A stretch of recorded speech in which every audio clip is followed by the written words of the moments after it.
BMT Təhlükəsizlik Şurasının 2 daimi üzvü Rusiya və Çin bir tərəfli sanksiyalara birgə cavab verəcəklərini vəd ediblər. İki ölkə Rusiya Baş naziri Mikhail Mishustinin Pekinə 2 günlük səfəri çərçivəsində qarşılıqlı əlaqələri və əməkdaşlığı genişləndirməyə sadiq olduqlarını təkrarlayıb. Mishustinin Çin Xalq Respublikasının sədri Si Jinpinglə də görüşü olub. Təfərrüatları öyrənmək üçün Şanxaya xüsusi müxbirimiz Afaq Cəfərovaya bağlanırıq. Salam Afaq. Tərəflər indi hansı məsələlərə daha çox xüsusi diqqət yetiriblər?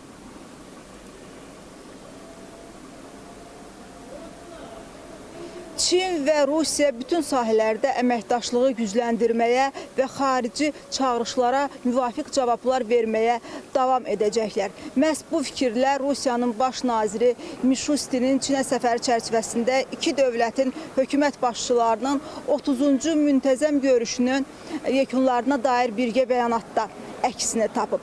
Bəyanatda həmçinin Rusiya-Çin münasibətlərinin üçüncü ölkələrə qarşı yönəlmədiyi də bildirilir. Qeyd edək ki, Rusiyanın baş naziri Çin Xalq Respublikasının sədri Si Jinpinglə də görüş keçirib. Görüşdə strateji tərəfdaşlığın gücləndirilməsi məsələləri müzakirə olunub. Bundan başqa ticari iqtisadi əməkdaşlığın inkişafına, enerji, sənaye və kənd təsərrüfatı sahələrində birgə layihələr də nəzərdən keçirilib. Görüş zamanı Çin lideri bildirib ki, bu ilin əvvəlində Çin və Rusiya böyük soyuqqanlıqla xarici siyasətdə turbulentliyi dəf edə bilib və bununla da daha yüksək səviyyədə və keyfiyyətdə inkişaf əldə edilə bilib.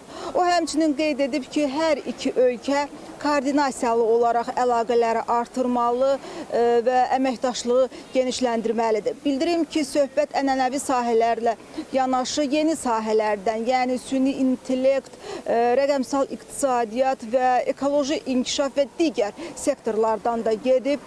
Göründüyü kimi dünyanın ikinci ən böyük iqtisadiyyata sahib ölkəsi ilə Rusiya arasında bütün sahələr üzrə razılaşmaların və əməkdaşlığın artması hazırda da böyük sanksiyalar altında olan Rusiya üçün çox böyük, belə demək mümkünsə, həyati əhəmiyyət daşıyır.